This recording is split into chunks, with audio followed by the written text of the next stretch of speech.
अस्सलाम वालेकुम। अच्छा, माय नेम इज़ अबू बकर और आज डिस्कस करेंगे कि मार्केट ट्रेंड कैसे बनाता है। आपने अक्सर देखा होगा कि मार्केट 6 महीने 7 महीने 8 महीने तक बुलिश ट्रेंड में होता है, वो फिर बुलिश ट्रेंड बेरिश में चेंज हो जाता है, या मार्केट कभी कभार बेरिश ट्रेंड में हो जाता है और ज़्यादा टाइम तक मार्केट सेल जा रहा होता है। तो आज की वीडियो में हम डिस्कस करेंगे कि मार्केट में जो ट्रेंड है वो कैसे बनता है, किस वजह से बनता है, और हमें कैसे पता चलेगा कि अभी ये ट्रेंड कंटिन्यू होगा या कंटिन्यू ट्रेंड जो है वो ब्रेक होगा।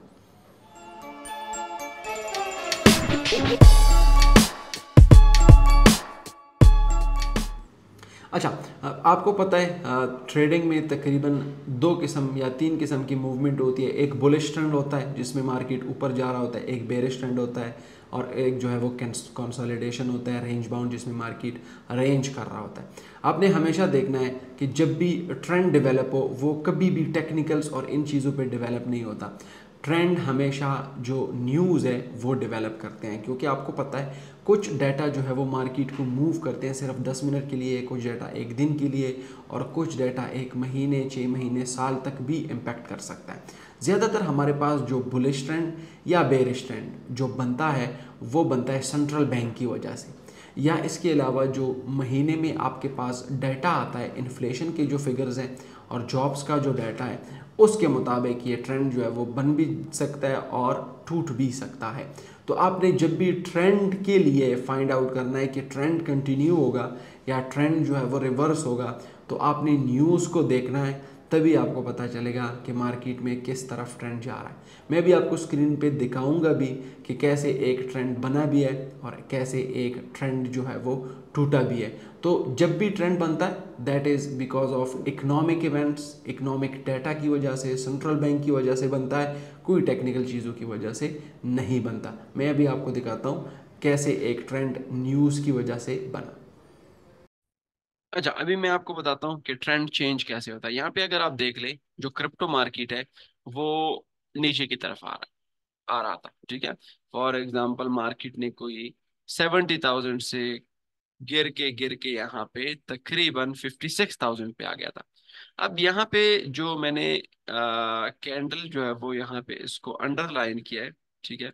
तो ये है तकरीबन 1 मई 2024 रात 11 बजे। और अगर आप न्यूज़ डाटा के हिसाब से 1 मई पे आप चले जाएं, 1 मई 2024 लाइव सेटिंग, और 1 मई को अगर आप देख ले रात 11 बजे को एफओएमसी की मीटिंग थी, और इस एफओएमसी की मीटिंग ने क्रिप्टो मार्केट को ऊपर ले गया। अब देखिए यहाँ से जो बेरिश ट्रेंड है वो बुलिश में स्लोली स्लोली कन्वर्ट हो रहा है। देखिए मार्केट कोई 57 से गया है तकरीबन 59,000 पे। फिर उसके बाद 1 मई के बाद, ये 1 मई को आया था, फिर उसके एग्जैक्टली 2 दिन बाद हमारे पास एनएफपी के फिगर्स आए थे, जॉब्स जो डाटा है वो आया था। वो अगर आप देख ले वो भी क्रिप्टो मार्केट के हक में आया था। यहाँ पे अगर मैं आपको दिखाऊं 5:30 बजे, ये आप देख सकते हैं यहाँ पे ये वाला जो डाटा है ये भी उसके हक में आया था, क्रिप्टो मार्केट के हक में आता। अब जैसे ही ये क्रिप्टो मार्केट के हक में आया, यहाँ पे मैंने उसके साथ एनएफपी भी लिखा है, देखिए यहाँ पे 3 मई 5:30 बजे, ये भी अगर आप देख ले 3 मई 5:30 बजे एग्जैक्टली इस टाइम पे मार्केट जो है वो सीधा ऊपर गया। इसी तरह एफओएमसी एग्जैक्टली 11 बजे आया और एग्जैक्टली क्रिप्टो मार्केट ऊपर गया। एनएफपी एग्जैक्टली 3 मई को 5:30 बजे आया, एग्जैक्टली मार्केट ऊपर गया। फिर उसके बाद जैसे ही मार्केट ऊपर गया तो यहाँ पे 65,000, अब देखिए 57,000 से 65,000, फिर लोगों ने प्रॉफिट टेकिंग की, यानी जिन्होंने यहाँ से बाई किया है वो प्रॉफिट लेके मार्केट से निकल गए और मार्केट थोड़ा सा रिट्रेस कर गई। अब रिट्रेस करने के बाद 15 मई 5:30 बजे, 15 मई 5:30 बजे को मार्केट ने डायरेक्शन पकड़ा। अब अगर आप 15 मई को आप चले जाए तो 15 मई को हमारे पास सीपीआई के फिगर्स आइए, आप देखिए 15 मई को हमारे पास सीपीआई के फिगर्स आए। जैसे ही ये सीपीआई के फिगर्स आए, एग्जैक्टली सीपीआई फिगर 5:30 बजे आए थे 15 मई को, और एग्जैक्टली इतने बड़ा जो कैंडल बना था, और उसके बाद मार्केट ऊपर गया। अब हम कह रहे हैं कि बुलिश ट्रेंड बन रहा है, एफओएमसी भी उसको ऊपर ले जा रहा है, एनएफपी भी ऊपर ले जा रहा है, सीपीआई फिगर्स भी ऊपर ले जा रहे हैं। फिर उसके बाद यहाँ पे मार्केट तकरीबन 57 से 71,000 के ऊपर गया। फिर यहाँ पे मार्केट यहाँ पे range bound range bound range bound, क्योंकि इतनी ज्यादा मूवमेंट हो चुकी थी, तकरीबन कोई क्रिप्टो मार्केट में 57 से कोई 72 पे कोई $15,000 की मूवमेंट हो चुकी थी। फिर हमारे पास एग्जैक्टली यहाँ पे फ्राइडे 7 जून को एनएफपी के फिगर्स आए। यहाँ पे अगर आप जून का डाटा 7 जून का डाटा निकाल लें 7 जून, ये फ्राइडे को एनएफपी के फिगर्स आए। यहाँ पे अगर आप देख ले तो फ्राइडे को एनएफपी के फिगर्स आए, और ये एनएफपी के फिगर्स क्रिप्टो के अगेंस्ट आए। और आप यहाँ पे देख ले एग्जैक्टली 5:30 बजे, यहाँ पे फ्राइडे 5:30 बजे, ये रहा एग्जैक्टली 7 जून 2024, 17:30, 5:30 मार्केट नीचे की तरफ आने लगा। फिर उसके बाद 7 मई की बात, मार्केट जो है वो नीचे गया, यहाँ पे नीचे आ रहा था, नीचे आ रहा था, नीचे आ रहा था। लेकिन फिर सीपीआई के फिगर्स आ गए 12 जून को। ठीक है, यहाँ पे अगर हम देख ले 12 जून को सीपीआई के फिगर्स आए थे। जैसे ही 12 जून को सीपीआई के फिगर्स आए थे, वो क्रिप्टो मार्केट के हक में थे। मैं आपको दिखाता हूँ, यहाँ पे देखिए सीपीआई के फिगर 5:30 बजे आए थे।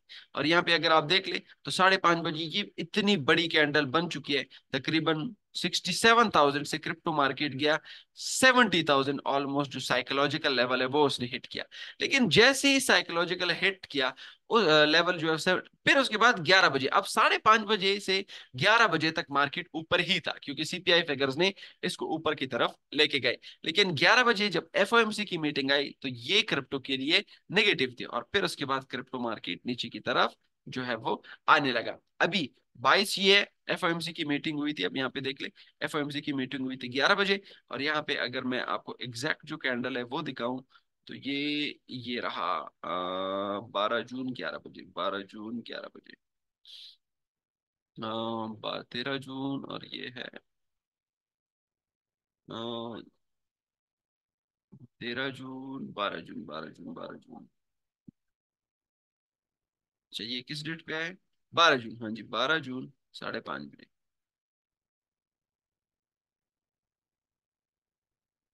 नहीं, 11 बजे, 12 जून 11 बजे, ये रहा। ठीक है, सीपीआई की फिगर से की वजह से मार्केट यहां से ऊपर गया। ठीक है, यहां से सीधे ऊपर गया। जैसी एफओएमसी की मीटिंग हुई 11 बजे, यहाँ पे आप देख ले 11 बजे, फिर उसके बाद मार्केट नीचे की तरफ आने लगा। देखिए किस टाइम पे ट्रेंड जो है वो डेवलप हो रहा है। अब यहाँ पे जो ट्रेंड रिवर्सल था वो सिंपली एनएफपी, सीपीआई और एफओएमसी की वजह से। लेकिन अगर फॉर एग्जांपल यहाँ पे हमारे पास एनएफपी भी इसके हक में आता तो हम कहते हैं क्रिप्टो मार्केट 70,000 से 74,000 पे हिट करता। फिर अगर सीपीआई भी उसके हक में आता तो फिर 78,000 हिट करता। फिर एफओएमसी भी अगर उसके हक में आता तो फिर ये 80,000 तक ये हिट करता। लेकिन चूंकि ये इसके अगेंस्ट आया तो हम कहेंगे ये मार्केट जो है वो थोड़ा इसके अगेंस्ट जाएगा, और मार्केट में जो ट्रेंड है वो बेरिश हो जाएगा। तो इस तरह आप जो है वो ट्रेंड फाइंड कर सकते हैं। Thank you very much.